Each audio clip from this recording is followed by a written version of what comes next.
Chers amis, bonjour. Franklin Niamsi, je m'adresse à vous depuis Rouen en Normandie.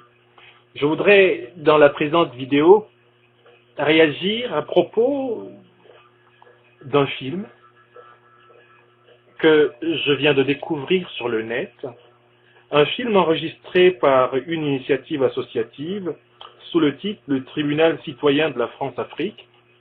Et ce film aborde en particulier l'exemple de la Côte d'Ivoire, sous la voix, avec l'intervention de M. Théophile Kouamouo, journaliste assez régulier dans le thème, justement, de la politique ivoirienne contemporaine. Je voudrais d'abord faire quelques observations sur la méthodologie de ce soi-disant tribunal citoyen de la France-Afrique appliqué au cas de l'histoire ivoirienne en particulier. Et ensuite, je m'intéresserai aux arguments de M. Théophile Kouamouo, qui intervient ici comme, en quelque sorte, l'accusateur. L'État français, les institutions françaises devant réagir en termes de défense face à un tribunal présidé par une représentante associative dont le rôle est totalement comique et symbolique, qui manifestement n'a aucune espèce de compétence pour organiser un véritable débat intellectuel. D'abord, M. Kouamouo se présente comme étant né en France de parents camerounais. Ce n'est pas innocent qu'il se présente de cette façon-là. En disant qu'il est né en France, il ne veut pas sous-entendre la conséquence, à savoir qu'il est lui-même citoyen français, et qu'en tant que tel, évidemment, il est co-responsable de la politique française, à l'intérieur comme à l'extérieur. Il se présente donc comme né en France de parents camerounais, ce qui suggère davantage qu'il est camerounais que le fait qu'il est précisément français. La réalité, c'est qu'il est français par la naissance et qu'il peut évidemment aspirer à la nationalité camerounaise si le droit camerounais reconnaît précisément, comme nous l'espérons d'ailleurs tous, puisque je suis dans ce cas, l'exigence universelle aujourd'hui et cosmopolitique de la double nationalité. Il est important en tout cas de comprendre que M. Kouamouo ne se présente pas comme français, ce qu'il est. Son intervention dans ce tribunal symbolique, imaginaire, dans lequel il se présente comme celui qui agit en sa qualité de procureur contre la Côte d'Ivoire, eh bien son intervention est absolument marquée dès le départ par ce vice de forme. Il ne se présente pas pour ce qu'il est, il se présente comme ce qu'il n'est pas. Évidemment, en campant la posture unique de Camerounais, il se donne une sorte de légitimité imaginaire, celle qui consisterait à être un Africain qui parle de l'Afrique, et non pas un Occidental, non pas un Français qui parle de l'Afrique, car il s'agit bien du procès de la France-Afrique, et après tout, dans le procès de la France-Afrique, il vaut mieux ne pas être français. Selon une certaine logique, que j'ai appelée précisément la logique de l'anticolonialisme dogmatique. Il y a un deuxième élément maintenant important. C'est la posture qu'adopte M. Kouamouo pour juger de la question ivoirienne. Pour lui, la question ivoirienne commence tout simplement en septembre 2002, lorsqu'il se retrouve comme journaliste d'un média occidental qu'il a affecté en Afrique de l'Ouest, lorsqu'il se retrouve en posture d'observateur, n'est-ce pas, du conflit ivoirien à partir de la ville de Bouaké. À Bouaké, il va donc observer la mise en place du mouvement patriotique de Côte d'Ivoire dirigé par Guillaume Soro, et à partir des observations qu'il va poser sur ce mouvement, il va déduire, évidemment, de tout cela la thèse suivante: c'est la France qui agresse l'État de Côte d'Ivoire représenté par Laurent Gbagbo, et la rébellion n'est rien d'autre, comme le dira d'ailleurs plus tard un certain Charles Onana, que le complot de la France contre la Côte d'Ivoire. Il faut déjà comprendre que M. Kouamouo opère par ce choix d'angle d'observation un acte méthodologique vicieux, un acte méthodologique complètement fallacieux. La crise ivoirienne ne commence pas en 2002 avec la rébellion. La crise ivoirienne commence Dès lors qu'en Côte d'Ivoire, un discours apparaît, au cœur notamment des années 90, un discours qui établit une hiérarchie discriminatoire entre les citoyens ivoiriens et qui fait de l'originalité ou de l'originarité dans le nord de la Côte d'Ivoire un crime de lèse-majesté. Ce discours s'appelle le discours de l'ivoirité. C'est ce discours qui va être instrumentalisé lors de la succession de Félix Houphouët-Boigny en 1993 par le PDCI-RDA dirigé alors par le président Henri Konan Bédié. C'est ce discours qui va être récupéré en 1999 par le Front populaire ivoirien, rompant son alliance avec le Rassemblement des Républicains d'Alassane Ouattara, au nom de la revendication de l'authentique possession de la nation. C'est ce discours qui va paralyser la transition militaire du général Robert Guéhi, puisque le général Robert Guéhi, on le sait, à partir donc de l'année 2000 et notamment de l'épisode de la Constitution, s'empare du thème de l'ivoirité à travers le fameux débat du et du ou portant sur l'article 35 et réinsère en quelque sorte la Côte d'Ivoire dans la tragédie née de la succession patriarcale de 1993 entre feu le président Félix Houphouët-Boigny et l'ancien président Henri Konan Bédié. M. Kouamouo fait fi de toute cette affaire. Il ignore que la Côte d'Ivoire de 2002 n'est que la conséquence d'une série d'actes discriminatoires posés par les acteurs politiques majeurs de Côte d'Ivoire depuis la mort d'Houphouët-Boigny. Et que 2002, c'est la réaction d'une catégorie d'Ivoiriens exclus, ostracisés, discriminés, régulièrement assassinés. Il faut quand même rappeler que M. Gbagbo arrive au pouvoir en octobre 2000 sur un charnier. Il arrive au pouvoir sur un déni de démocratie, ayant refusé de reprendre une élection qui n'était pas l'expression de la souveraineté démocratique ivoirienne, puisqu'elle le confrontait au général Guéhi, un véritable fétu de paille dans la politique ivoirienne, élection dans laquelle était évidemment discriminé le PDCI-RDA d'Henri Konan Bédié, le RDR d'Alassane Ouattara, représentant potentiellement déjà à cette époque 60 à 70% de l'électorat ivoirien. Alors, M. Kouamouo occulte tout cela. Son procès de la France-Afrique commence par l'observation des troupes de la rébellion à Bouaké. Il observe les troupes de la rébellion à Bouaké et affirme que la rébellion à Bouaké a deux parrains. Blaise Compaoré, le président du Faso, et puis Charles Taylor, alors président du Libéria. Déduisant de ces fiches techniques la proximité entre le président Blaise Compaoré et la France, il dit alors que Blaise Compaoré et Charles Taylor ne sont rien d'autre que les représentants de la puissance tutélaire française en Côte d'Ivoire. Mais M. Kouamouo fait également encore ici usage d'une capacité extraordinaire qu'on doit lui reconnaître, c'est l'amnésie. Pourquoi?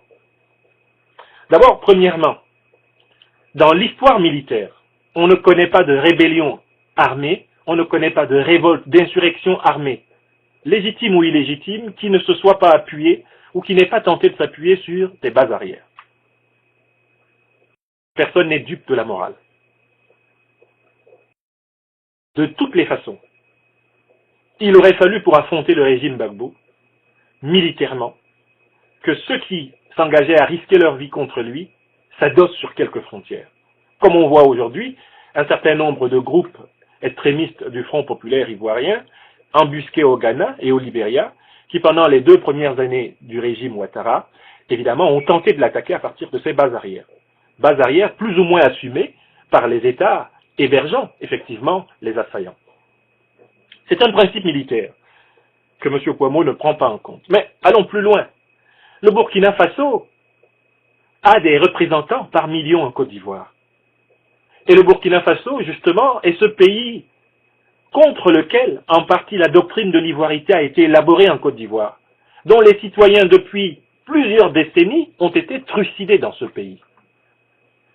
Peut-on sérieusement penser que le Burkina Faso devait regarder d'un œil défavorable ceux qui se battaient pour qu'en Côte d'Ivoire, tout homme, tout être humain soit respecté? M. Kouamouo ne tient pas compte des racines de la crise ivoirienne, il déblatère.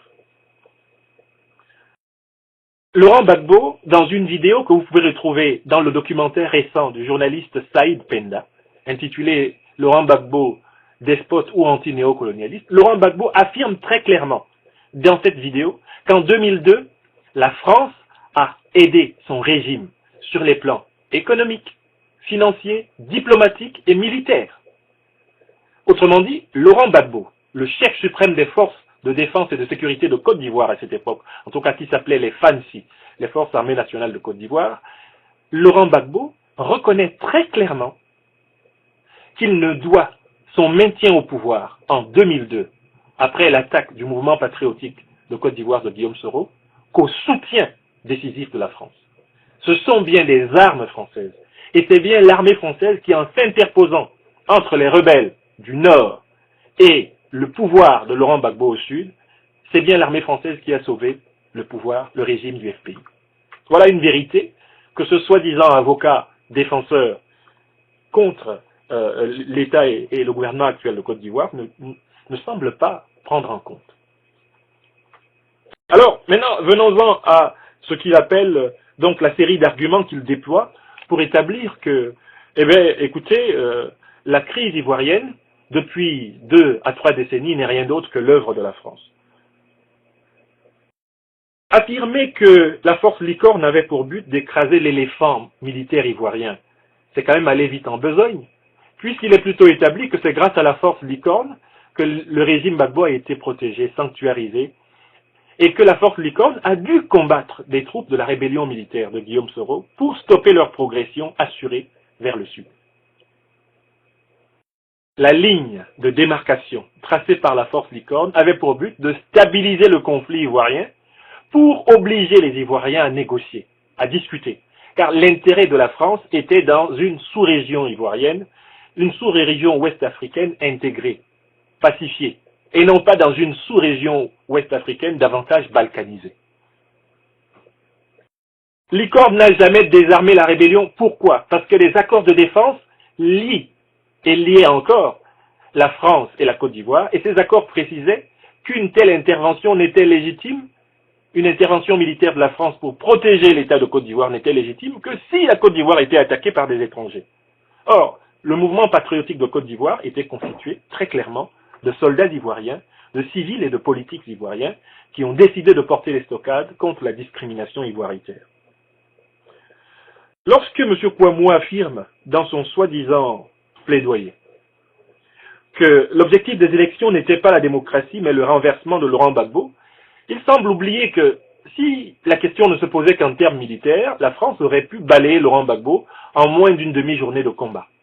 L'armée de Laurent Gbagbo n'aurait pas fait le poids face à l'armée française, quelle que soit la configuration de confrontation choisie. Si la France avait voulu procéder en Côte d'Ivoire à l'assassinat politique de Laurent Gbagbo, elle aurait parfaitement réussi et en avait les moyens, et du point de vue du renseignement et du point de vue du contrôle de la place militaire.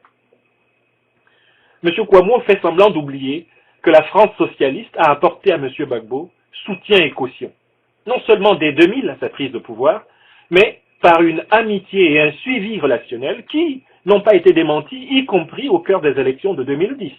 On a bien vu un certain nombre de leaders, de porte-voix du Parti socialiste français, et même un certain nombre de représentants de l'extrême droite française apporter à Laurent Gbagbo leur caution. Donc Laurent Gbagbo a toujours été un enfant chéri et gâté de la France. Alors, donc, le processus de paix, qui est interprété par M. Kouamouo comme étant un lent et profond détricotage du pouvoir Gbagbo, n'est rien d'autre que la restauration de la souveraineté politique ivoirienne. Car Laurent Gbagbo n'a jamais été dirigeant légitime de ce pays. L'élection de 2000 était une élection antidémocratique. C'était une parodie électorale. En réalité, c'était un putsch militaire dans lequel M. Gbagbo, s'étant aliéné, en tout cas la gendarmerie nationale, et ayant organisé effectivement la montée en puissance de l'insurrection civile, a adjoint ces deux forces pour contraindre le général Guéhi à se retirer du palais présidentiel et à fuir à l'ouest. D'ailleurs, il faut rappeler qu'en 2000, Laurent Gbagbo s'est autoproclamé président de la République de Côte d'Ivoire. C'est l'acte majeur qu'il a posé. Il n'a pas attendu, contrairement à son légalisme tardif de 2010, que le Conseil constitutionnel le déclare chef de l'État, pour se déclarer tel. Ces choses peuvent encore se vérifier dans le documentaire fort éclairant de Saïd Mbombo Penda, que je salue ici pour la probité de son travail. Alors, des élections sans désarmement, nous dit Kouamouo, ne pouvaient pas aboutir à un résultat favorable à Laurent Gbagbo. Il faut quand même rappeler que Laurent Gbagbo n'était pas plus légitime à porter des armes que les rebelles ivoiriens. D'ailleurs, eux, ils étaient beaucoup plus légitimes parce qu'ils étaient en légitime défense. Face à Laurent Gbagbo, tout le monde sait qu'un désarmement total des forces nouvelles, un désarmement total du mouvement patriotique de Côte d'Ivoire aurait conduit inéluctablement à l'écrasement par Laurent Gbagbo, mais alors un écrasement impitoyable de toutes les forces politiques qui lui étaient opposées. En mars 2004, Laurent Gbagbo en a donné la preuve. Il en a donné la preuve en écrasant des centaines de militants de l'opposition qui s'étaient engagés dans une marche pacifique pour réclamer, n'est-ce pas, le rétablissement des droits civiques, des droits citoyens, des manifestants à main nue. On parle souvent de novembre 2004, lorsque l'armée française, prise à l'étau d'une foule armée, va tirer en légitime défense contre cette foule pour ne pas être trucidée autour de l'hôtel Ivoire. On en parle beaucoup, mais on oublie de parler de mars 2004, quand les troupes de Laurent Gbagbo, les milices de Laurent Gbagbo traquent des civils ivoiriens du PDCI RDA et du RDR à travers Abidjan et donnent la mort à volonté. Quand pleurera-t-on ces morts? Je pense que, à compter du mois de mars qui vient, il est important de célébrer ces personnes. Il est important de montrer que Laurent Gbagbo a exercé contre les Ivoiriens le pire ostracisme qu'il ait pu lui-même subir, ou en tout cas que ses partisans aient pu subir. Donc, la France, qui est à la recherche d'une Côte d'Ivoire équilibrée, d'une Côte d'Ivoire apaisée, va être contrainte d'écouter pour la première fois de son histoire politique sur le continent la voix du peuple. Voilà la vérité de la scène ivoirienne. L'élection démocratique d'Alassane Ouattara était incontournable, mathématiquement, arithmétiquement, quand on voit la force que représentaient les deux grands partis du RHDP en 2010, à savoir donc le PDCI RDA d'Henri Konan Bédié et le RDR. La France constate, pour la première fois de son histoire africaine, en Côte d'Ivoire, qu'il vaut mieux négocier ses intérêts avec des élites réellement élues. Et j'estime que c'est cette vérité fondamentale que rate M. Kouamouo.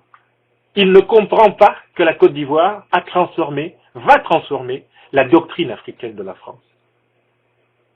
Bien qu'il y ait des atermoiements, bien qu'une certaine France-Afrique persiste dans la croyance que la barbouzerie suffira à assurer les intérêts de la France en Afrique, la Côte d'Ivoire est le terrain où les élites ivoiriennes, et ici il faut saluer le rôle majeur joué par le président Alassane Ouattara pour ce qui est du combat civil politique, et de son dauphin constitutionnel, Guillaume Kigbafori Soro, pour ce qui est du combat militaire, de la résistance radicale, il faut saluer le fait qu'ils aient réussi à amener la France, qui n'avait jamais soutenu un chef d'État élu de l'opposition contre un chef d'État soi-disant élu au pouvoir, il faut saluer le fait qu'ils aient réussi à amener la France à changer de doctrine, à se ranger du côté des peuples, à se ranger du côté de la vérité des urnes, et à ne pas penser que ses intérêts dans un pays africain francophone sont nécessairement incompatibles avec la démocratie. Lorsque M. Kouamouo persiste à penser que la Côte d'Ivoire contemporaine est un mouroir, on ne peut que lui faire valoir l'ambiance d'apaisement qui règne sur le territoire national ivoirien, que je visite régulièrement depuis quelques années, comme je l'ai habité pendant près d'une demi-décennie. On ne peut que constater que la réalité du terrain en Côte d'Ivoire, c'est l'apaisement, c'est le dialogue. La réalité du terrain en Côte d'Ivoire, c'est la confiance qui se renouvelle entre l'opposition et le pouvoir. La réalité du terrain en Côte d'Ivoire, c'est un FPI qui est en train de s'émanciper de son obsession gbagboïsante et qui a compris que pour l'élection de 2015, il va peut-être falloir franchement se retrousser les manches.